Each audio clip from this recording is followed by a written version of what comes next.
தாய் தமிழ் உறவுகளுக்கு வணக்கம். துணை முதலமைச்சர் பதவி தமிழருக்கு வேண்டும்.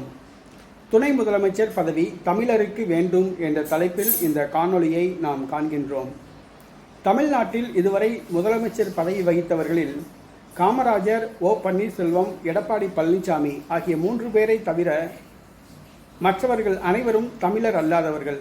இந்த 3 பேர் மட்டும்தான் தமிழர்கள். தற்பொழுது மு.க. ஸ்டாலின் தமிழகத்தின் முதலமைச்சராக உள்ளார். அவர் தமிழர் கிடையாது. அவர் திராவிட இனத்தை சார்ந்தவர் என்று கூறப்படுகிறது. அவர் தெலுங்கு இனத்தை சார்ந்தவர், தெலுங்கர். ஆகவே முதலமைச்சர் பதவியில், தமிழ்நாட்டில் முதலமைச்சர் பதவியில் தெலுங்கர் உள்ளார்.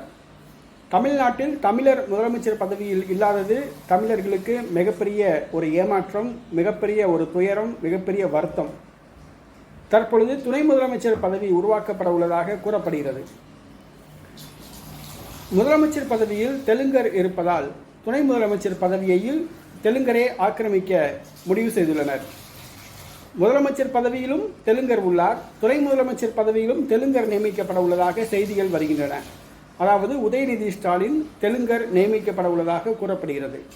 ஆக முதலமைச்சர் பதவியில் தான் தெலுங்கர் உள்ளீர்கள், துணை முதலமைச்சர் பதவியாவது தமிழருக்கு விட்டுக் கொடுக்க வேண்டும்.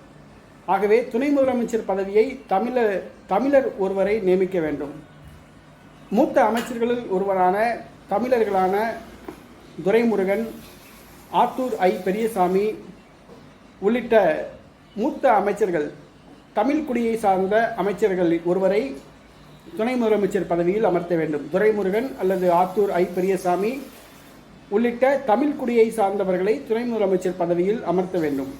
முதலமைச்சர் பதவியில் தெலுங்கர் இருப்பதால் துணை முதலமைச்சர் பதவியிலும் தெலுங்கர் இருக்கக்கூடாது. துணை முதலமைச்சர் பதவியாவது தமிழருக்கு விட்டுக் கொடுக்க வேண்டும். ஆகவே துணை முதலமைச்சர் பதவியில் தமிழர் ஒருவரை நியமிக்க வேண்டும் என்று கேட்டுக்கொள்கின்றோம்.